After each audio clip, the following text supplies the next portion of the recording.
You might be wondering why the Her Fertility podcast, which is based in Los Angeles, California, is interviewing an endocrinologist in the Mediterranean Sea. Well, Dr. Halil Tekin is an internationally recognized specialist for gynecology and IVF, and he is one of the most successful doctors in the business. And in this episode, I have the rare opportunity to interview Dr. Hit one-on-one, where we dive into his story and what makes him so successful. But you might be surprised as to what the key ingredient is for him. He has been in the business for 30 years, welcoming over 30,000 babies into the world. And his clinic, which is located in the Mediterranean Sea on the island of Cyprus, is one of the most successful clinics in the world. They have supported patients from over 137 countries. And so if you are considering IVF and you love to travel, or you're considering options that might be less expensive than here in the USA, tune into this episode.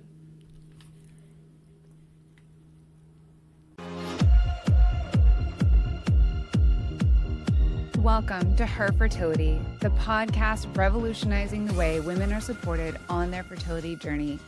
I'm your host, Jess Tims.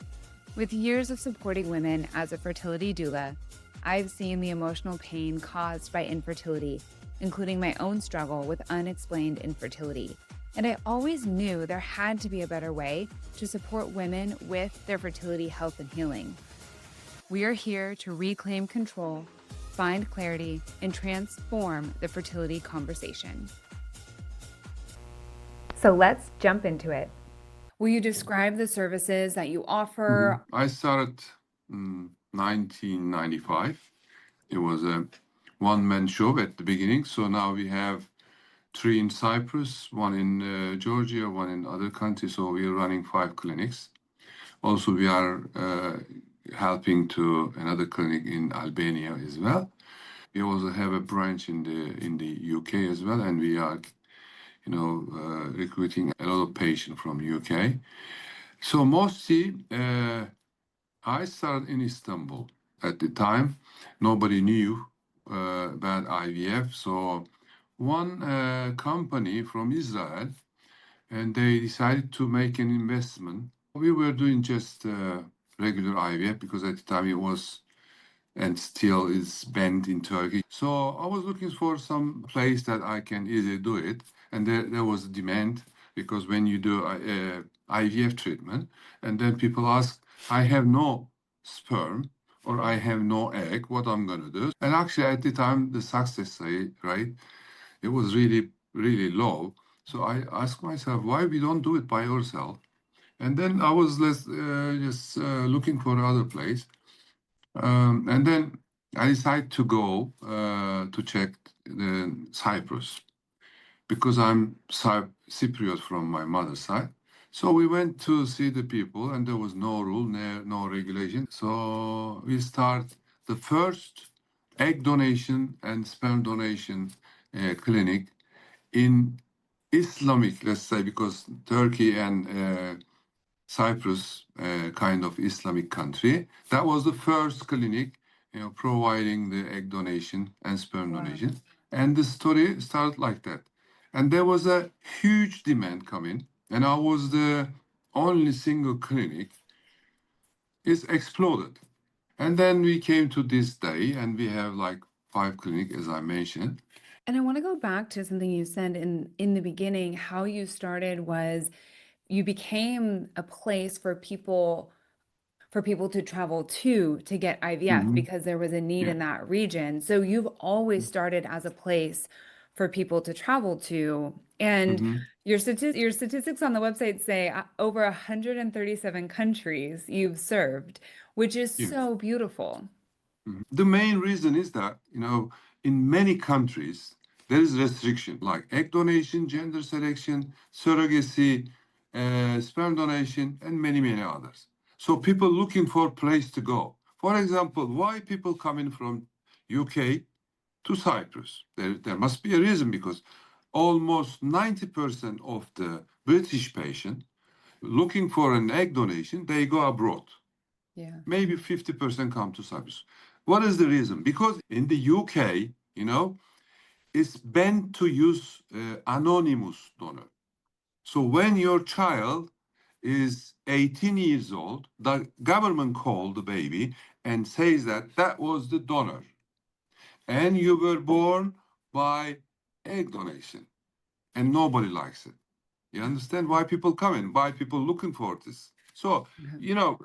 US is okay. Yeah, everything is legal, everything is very easy, etc. But the price-wise is so expensive.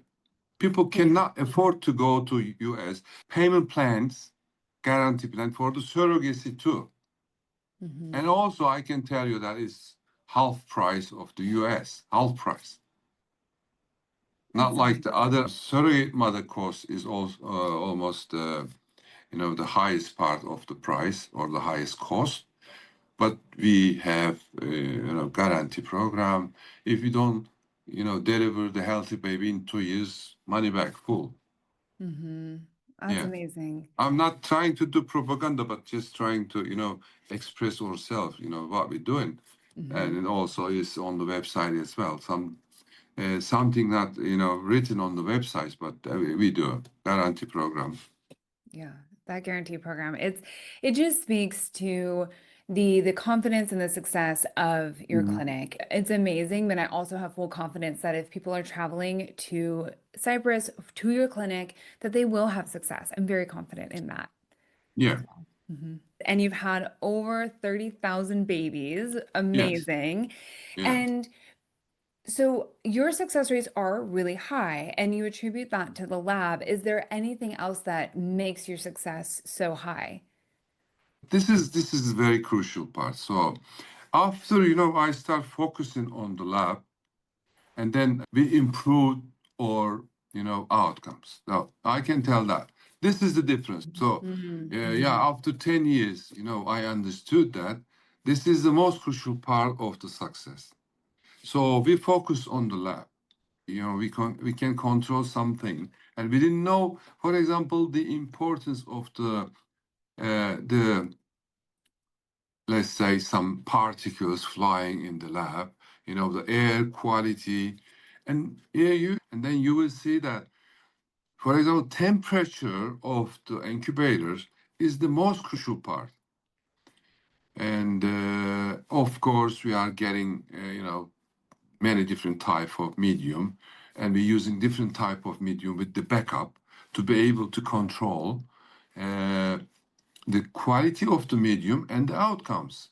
We are keeping always a statistic. Let me give you an example. So you are using 60% one media and 40% from another company's media. And then you compare every month and recording all the data. But after 30 years, by looking to the same thing, so we learn it. Yep. As I mentioned before, it's a one-man show because I don't let anybody to touch to the patient. I'm not interested for the treatment. We have patient coordinator, doctors, etc. Explaining everything. But if somebody makes an embryo transfer, it's going to be me, no one else. We have doctors. If somebody makes egg collection, it's going to be me. Yeah, if somebody makes the treatment plan, it's gonna be me. So I check everything. I explain people how to use the medication, etc. Because I've been working in a partnership with one of the Turkish big company. He owns like more than 10 units in Turkey, and he has like 20 doctors working for him. One single doctor can only make like 12 to 15 cycle per month, but I do 150 cycle per month. Wow. So because repeating same thing, so it's like a reflex. I don't feel what I do, it automatically comes. Yeah. Yeah. I mean, Mhm. the 30 years in itself is such a testament, but then to know that in those 30 years, it's been you. You're not, asking other people to do this work. You're the one doing the procedure is really impressive, and it's why your success is so high. That's really neat. Yeah, and there is also an academic part of it. Of course, we are going all the major meeting. This is like the biggest conference in the world, American Society of Reproductive Medicine conference. And also I go to Pacific Rim conferences. This is Japan and Asia, Far East. Also, I'm also member of the ESHRE, which is European, same thing like the American Reproductive Medicine Association. So always we are following the, guidelines. We are not working on add-ons. There is a little bit corruption in the sector because it's complicated. Everybody trying to publish, different things to get some title, like being associated professor or professor, and they are publishing unscientific publication saying that if you use this thing, then you will have better sperm. Or if you use this medicine or food, and then you will have better eggs, which is impossible. All those things is genetic, not scientific. We are always going by the scientific way, but also we have some own experiences because, as I mentioned, so we are doing it on and on and on. I'm jumping into this part of the episode to tell you to listen up. This is the part of our conversation where Dr. Hit really opens up and shares with me his deep personal journey into what got him into this amazing work. And it doesn't surprise me. There's something about being a fertility doula where people just really open up with me. And I loved that Dr. Hit was open enough to share his beginnings with us. So listen in to what makes him so special and love this work. Let me tell you. So I studied in a French school, and I was trying to be a basketball player. I played basketball. So I was trying to That's be why a you like basketball basketball so player. much. Basketball player. But because of not polite to not study for your family, this is cultural, okay? So of course, because of pressure coming from my family, so I went to the exams and I passed. And once a sudden, by mistake, okay, I passed the exam of the medical school. Really, I didn't want to be a doctor because I was planning to be a basketball player, and I was working in the basketball school part-time, and I used to go to university to study. I was not really concentrate on being a doctor till I had a problem on my health. That was a cancer. So when I was like 19 years old when I started to the medical school. So, and there was a lymph node, very small lymph node. Unfortunately, the lymph node was growing, and then one of pediatric surgeon told me, "Okay, just come and we do biopsy." And I had a big surgery, radical, neck dissection, and I had radiotherapy, so all my life changed. Yeah. And I have a like mentor or role model. Who was the coach of my team. He coached us, trained us for 7 years. Oh, he came to the university hospital to visit me after my operation, and he told me, "You are very lucky. You are very lucky. This is the sign. So you be a very good doctor." So then something like electrical signal came to my brain. Yeah, I said, yeah, this is the sign. And that was the initiation of my being a doctor. When I started gynecology, everybody told me that, oh, you are so good at it. You are so good. It's been like million times. Wherever I go, how you do it, how you quick do it. And I asked this question to my coach, my mentor. He told me he's very related with the Indian culture, this kind of the yoga and meditation, Maharaja sort of things. He told me this is the Indian say philosophy. If something is very easy to you, keep doing it. Okay. So okay, end of the day, even If it's very easy, why I don't do it? So, this is my life. I start like that. That's amazing. And Hmm. I could probably talk to you for hours Hmm. because your story is so fascinating, and Hmm. I really align with that. If it Hmm. comes easy, it's really meant for you. And I think it's something that you are really good at, and it's showing in your success rates, and that's really beautiful. Hmm. Thank you. Yeah. And if you are listening to this recording and you are curious about, the process, what it looks like to travel, we have a full episode with Atah, who's the patient coordinator. Mm. So I'll link that in the show notes so you can get familiar with what that would really look like. And if this is speaking to you, if you want to learn more, if you want to take the flight over to the beautiful Mediterranean, see and experience Cyprus and have your procedure there, then all the information will be in the show notes and we can connect you with a patient coordinator so that you can get that conversation started. But before we wrap up, I know you are in an expansion and Atah is on the call too. Mhm. How is that going? Where are you at with it? Hopefully, planning to finish like end of August. Oh, But it's construction, I think it's like 50, 60,000 square feet. It's a big one. big. And the major one is coming like end of August, hopefully. Amazing. At some point this year, it will be here. But it's kind of because the service that we're providing is going to be the same because same people, same quality, and everything same. But the design will be modern. The building will be bigger. Yeah, sort of things. But you'll have space for patients to stay. Is that correct? A lot He's of. building, like additional buildings out just in the same complex, but just right behind the hospital. So there will be an option for the donors and the patients. Uh, they can just stay when they come, and they don't need to pay like additional fees for hotels and such. I deeply advise all patients coming from abroad, to go a seaside hotel, and they are really